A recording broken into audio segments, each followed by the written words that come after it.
Genealogy research plans. You really need to be using them if you want to tackle a genealogy brick wall. Genealogy research plans are very much like roadmaps. You wouldn't want to move from Houston to New Mexico without a map to get you there because you might get lost in the desert.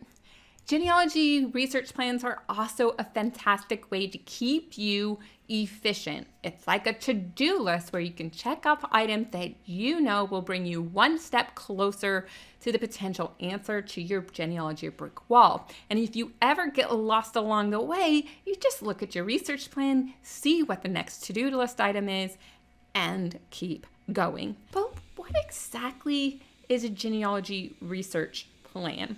Now, my friend and colleague, Lisa Leeson, she not only is a fabulous educator, but she also has a resource guide that you'll want to check out that'll be mentioned in the show notes. But she said that a genealogy research plan helps you stay focused, stay organized, be efficient, and manage your clues. So, what goes in that genealogy research plan? Well, you need to articulate what your specific goal is.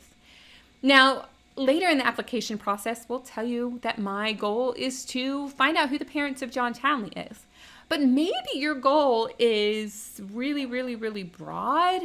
It helps in a genealogy research plan if you will break it down and be specific. If you're specific, you can actually get to your goal. The next thing you need to do is review what you knew before. Now, in the previous video in this series, I talked about how important it is to review what you know. So this, in your research plan, you will write out what you know. What is your starting point? What information have you gathered? And where did you gather it from? Because then you go and find, based on your goal and the research you've already done, what records, what sources may have the answer to the question that you are trying to solve. Then you can also put a working hypothesis. Now, this is optional. Sometimes you don't have a working hypothesis, so you can't put it in your research plan. But if you ever do develop a hypothesis, then you do want to put it in your research plan so that you don't forget it. If you have a hypothesis, go ahead and include it, but don't feel like that you have to develop a hypothesis until you have enough reference material to make one. Now, this one is some people like to include. They like to articulate what records they're going to search and why they're going to search it and basically develop their whole research strategy. I find this to be a wasted step. I like to go ahead and develop what I want to go and look for it. And if I need to explain why I looked into it, why it looked there, I'll do that in my note-taking phase rather than at the onset. But other people do actually find it valuable to articulate their strategy. What are they going to look at first? What are they going to look at second? And you can go ahead and put that there. So it's an option, but it's not required. I highly recommend that you have a digital research plan. I like to make a digital research plan because then it becomes my research report. I am all about efficiency. I don't want to do extra stuff when I can do things in one spot and get things done faster. Now, if you want more tips and tricks on the value of a research plan and how to use them effectively, then I invite you to check out the blog post that I have based on an interview I did with Elise Scalise-Powell, who is from the Genealogy Research Institute of Pittsburgh. You'll be able to find the show notes in the description box. Now, I want you to make a research plan. I advise you to go digital, but some of you are going to want to still go paper, and that's fine. Lisa Leeson has a planner, like I keep mentioning, and I'm recommending it because I want you to have fabulous resources. There are also some forms that you can gather online. Here's an example from the Golden Genealogist, and you'll be able to find a link to that in the handouts. You can also use Trello to organize your information. Lisa Leeson has a blog post on how to use Trello to use it for your genealogy research planning. You can check out that blog using the show notes.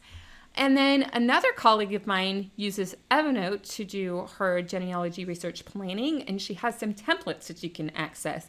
You can find all of that information in the show notes of this video. I'm very much a fan of using Google Docs. I think Lisa Louise Cook of Genealogy Gems would be proud of me because she is a Google genealogist.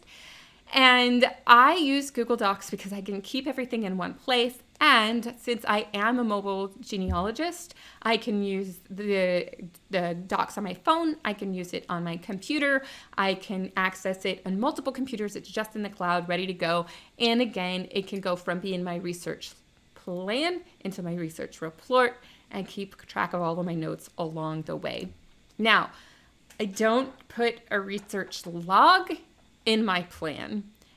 There are other researchers who create a separate research log, a research plan, a research report, and they have a database and all these extra things. And I find that that is extremely inefficient. So if you've watched this video, you know that I am not a fan of research logs. Instead, I am either a report/plan report to a database or a database to a report/plan.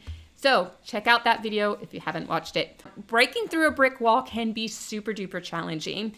So if you ever start pulling your hair out a little too much and you want to get some professional advice and assistance, be sure you check out my friends Legacy Tree Genealogists. We featured them a number of times on this channel. So check them out. They're my buddies, and tell them Devin Noel Lee sent you.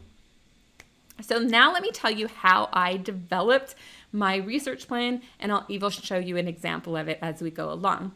The first thing I had to realize is how far back can we reliably research?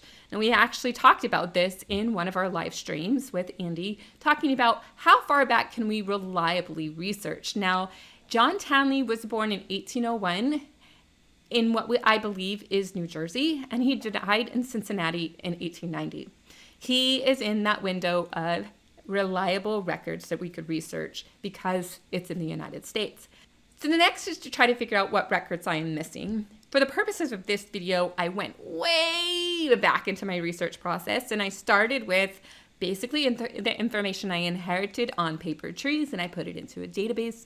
And then I've also searched 3 census records. As I searched those census records, I put that information in my tree, and that's where I started. So what records am I missing, and how am I going to figure it out? Well, that's when I turned to a genealogist's secret weapon, and that is the Family Search Wiki.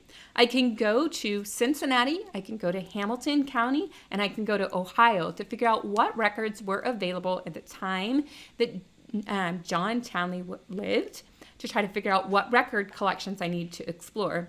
But notice I only focused on Cincinnati. I can do the same thing for New Jersey, but right now I don't know where he was born. I know he was from New Jersey.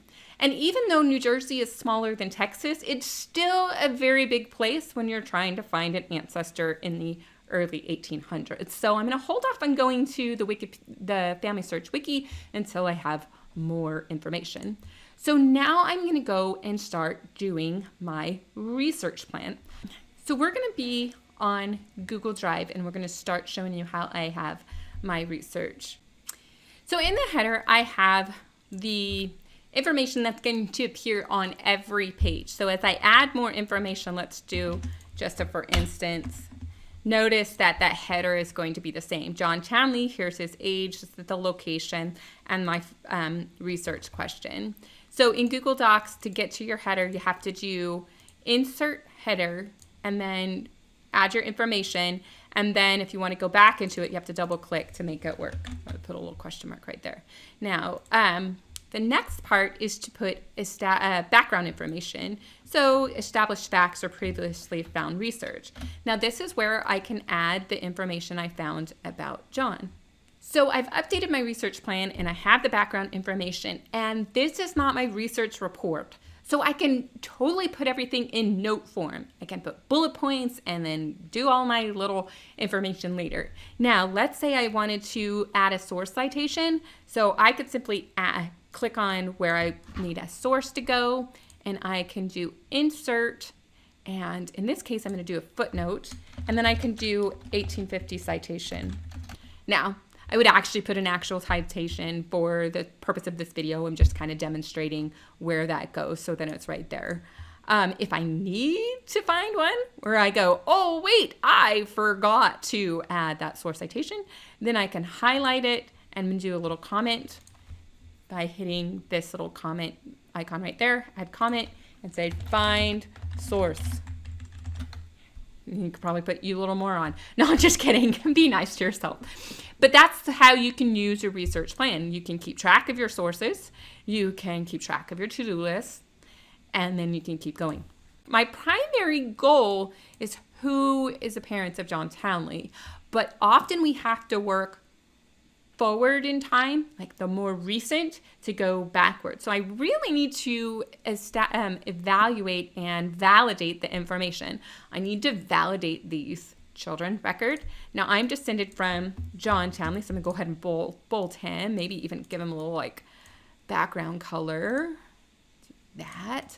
So this is the gentleman I'm descended from. And I still need to validate the siblings because, again, this information came off of a group sheet. I need to validate these death and the birthplace. And then I need to find out more about his life in Cincinnati, maybe some potential kin that is living in Cincinnati, anything that can get me back to a specific place in New Jersey. And once I can get to New Jersey, then I can tackle who are his parents, but the clues can be found along the way. So let me show you some of my secondary goals that lead to my primary goal. Goal number 1 is identifying who the parents of John Townley is. And if I just leave it up here, then I won't be able to keep track of my notes. I don't have a hypothesis yet because I haven't a clue what I don't know. I can add sources to research and then add my notes, but for now I'm just adding my goals. The next one, goal number 2, is that I want to validate John's death. Notice I don't have any sources for his death record, so how do I know that this information is true? And if I search his death records, I might find clues to the path. So I definitely want to check out the death record. What's really great about your research plan is you can add more sub goals as you stumble across them. All you have to do, especially when it's digital, is highlight, control, and paste, and then change the goal number and type a new goal. And once you're all done, then you can come back here and put in more information. So yes, I could put in to validate the relationships to his spouse and his children. So I can put the hypothesis of the children here and what records I need to search: birth, marriage, death. But then the other records that I find over on where? On our Family Search Wiki, say, oh, based on this time and place, I need to check out these records as well. So utilize the genealogy research plans to help you get more focused and save time by knowing what your research to-do list is.